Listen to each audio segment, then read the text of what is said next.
That you're going to have some ups and you're going to have some downs. But during those down moments, that's where the growth takes place. That's where the work is. See, anybody can feel good when they have their health, their bills are paid, they have happy relationships. Anybody could be positive then. Anybody can have a larger vision then. Anybody can have faith under those kinds of circumstances.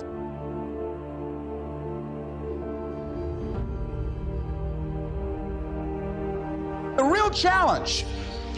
real challenge of growth, mentally, emotionally, and spiritually, comes when you get knocked down.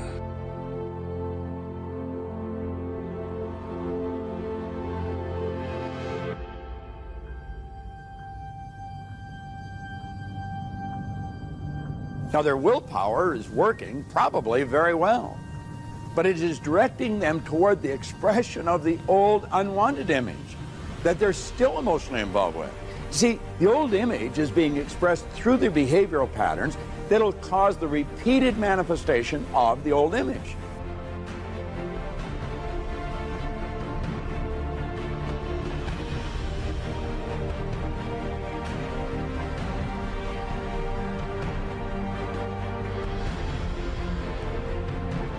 And they get the same results over and over and over and over again. They're on a diet forever. The individual's real problem is a lack of understanding of what is causing the results that they're getting in their life.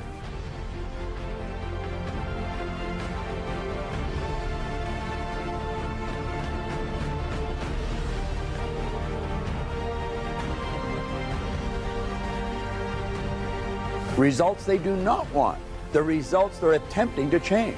They view their behavior as the cause of their unwanted results.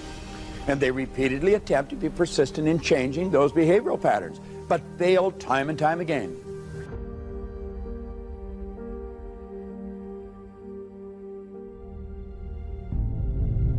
The margin for error is so small.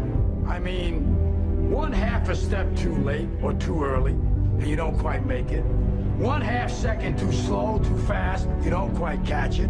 The inches we need are everywhere around us. They're in every break of the game, every minute, every second. Our deepest fear is not that we are inadequate. Our deepest fear is that we are powerful beyond measure. It is our light, not our darkness, that most frightens us. Dig deep down, ask yourselves, who do you want to be? Figuring out for yourselves what makes you happy, no matter how crazy it may sound to the people. Make a choice, right? You just decide what it's going to be, who you're going to be, how you're going to do it. Just decide. We can stay here, get the shit kicked out of us, or we can fight our way back into the light. We can climb out of hell. 1 inch at a time. We, to a great extent, behave, think, react because of some previous experience that we've had. One of the things that we know about life is that it is always changing. Sometimes you're up, sometimes you're down. Sometimes things go real well, and sometimes they don't. Sometimes you're happy, and sometimes you're sad. Now that's that thing called life.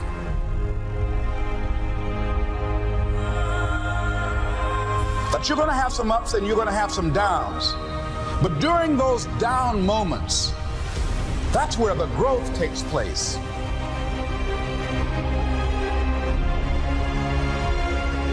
Anybody can feel good when they have their health, their bills are paid, they have happy relationships. Anybody can be positive then.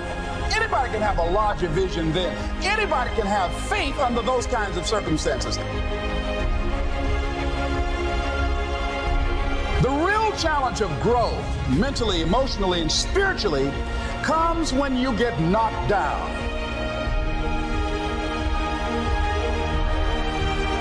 How you handle it, that's where the growth takes place. Differential of somebody winning and losing has nothing to do with their genetics, has nothing to do with their potential. It's their perseverance, always showing up. A person that's willing to gamble it. If you show up, then you have a chance. If you don't show up, the outcome's simple. Never there, like an audition. If you show up to the audition, there's a chance you might get the part.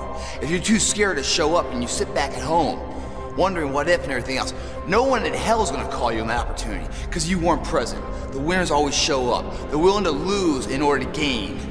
Big mental thing there, guys. This body, as great as you are, as sharp as you make the arsenal, it can't do anything if you don't have confidence in yourself. We all fall down in life. The question is, who gets back up?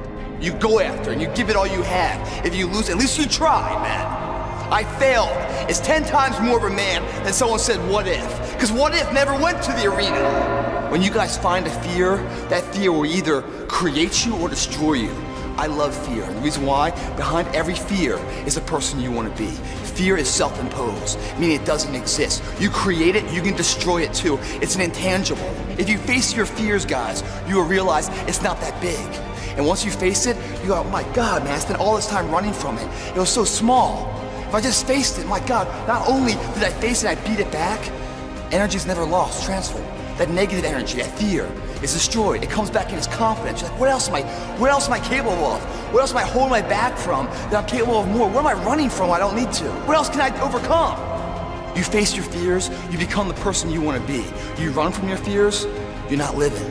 You're alive, but you're not taking the freedom. You're not running the day. The day's running you. You always be the f***ing servant, not the master, guys.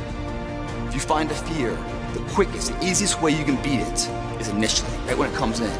If you allow it to sit, it will grow roots and start breaking you down, destroying the potential of the person you can be. Again, the champions, guys. It's not their potential, it's not their genetics. It's their perseverance to always show up, always willing to fail, because in failure, that's part of success. Success is not, a marathon of life with just ups. Success is formulated through failures, through facing your fears, through falling down and getting back up. That's what creates the champion. Success does not define us. We define the success. Are you going through it or are you growing through it? Are you bigger and better because of it? Because it's not going to leave you until you grow through it. As you're in the process of reinventing your life, write a description of the kind of person that you want to be. What are the things that you must overcome? What qualities about your personality you know that you're going to have to change because those particular characteristics are liabilities to you? What are your assets? What are your strong points? Take full responsibility for your life. Accept where you are and the responsibility that you're going to take yourself where you want to go. When you're attempting to change behavior, your persistence must be continually connected to your desired vision. A vision that you're emotionally involved with. Your intellectual factors hold the potential for enormous good when they're properly employed. However, you must remember that everything has an opposite. And any one of your intellectual factors can turn without warning into a destructive, lethal enemy when they're not directed towards the results that are wanted. You see, it's not difficult to find an individual who's persistently doing what they don't want to do and achieving results they don't want to achieve. A lack of persistence is not their problem.